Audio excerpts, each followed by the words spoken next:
Lorsque la fédération m'a contacté au mois de décembre 2013, elle m'a fait la proposition effectivement de pouvoir assumer ce rôle de trésorier. Il est vrai que sur le coup, j'ai eu un temps de réflexion. Ça a été dans le cadre de mon couple, comme nous l'avons toujours fait.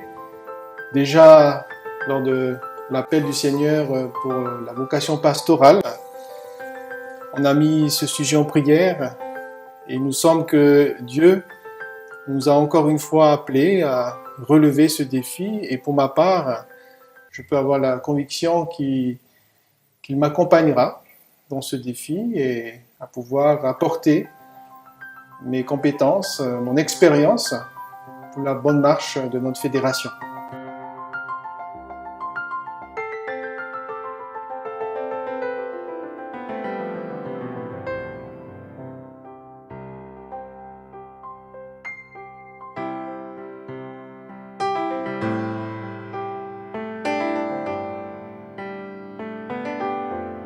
Alors je suis en poste officiellement depuis le 7 avril 2014, bien que j'ai pu avoir un temps de passation avec l'ancienne trésorière, Madame Marie-Angélica Radrigan, qui m'a d'ailleurs bien accompagné pour ce transfert de compétences, de rôle.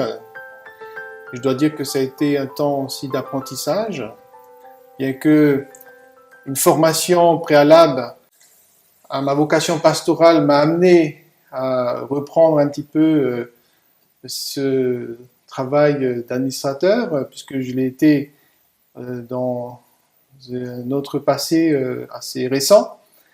Là aussi, je crois que c'est un défi, puisque je n'ai plus que 2 églises ayant été nommées à Orléans et Chartres, mais je devrais dire que je suis maintenant pasteur de toutes les églises de la fédération.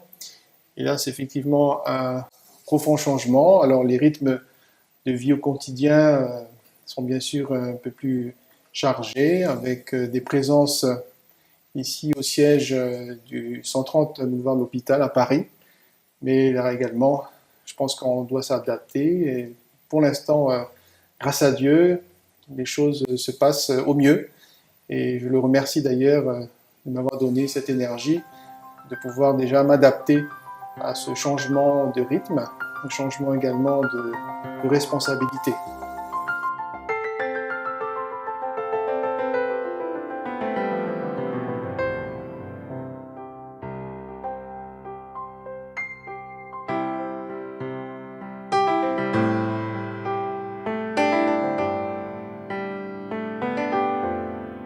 Je pense que la première idée qui nous vient lorsqu'on pense à un rôle de trésorier, c'est bien sûr de pouvoir gérer mieux ses ressources.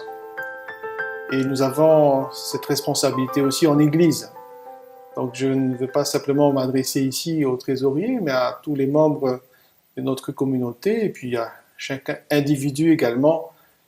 Mais j'aimerais préciser tout de suite que je ne suis pas seul à porter ce fardeau. L'équipe de trésorerie, le service de la comptabilité de la fédération, est doté de secrétaires. J'ai personnellement le plaisir de déjà pouvoir collaborer avec une assistante à la trésorerie, Madame Leduc, et ensuite, j'aimerais quand même les nommer, Annelle Geneviève, qui est une secrétaire assistante également, et Michael Pinel-Ferréol en tant que comptable.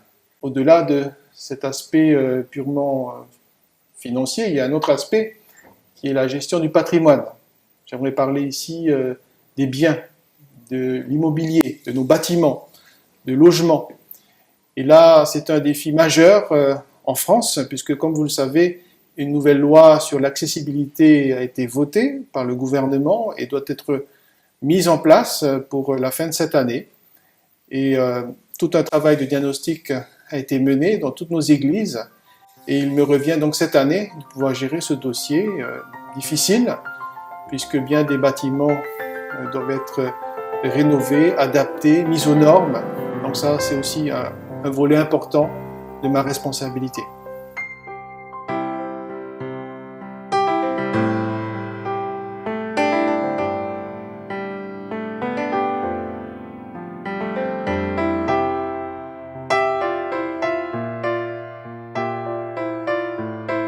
la fonction de trésorier, il y a un défi majeur de pouvoir travailler sereinement, en tout cas d'essayer de faire les choses le plus sérieusement possible. Et je dois dire que pour l'équipe actuelle, il était important de travailler en équipe.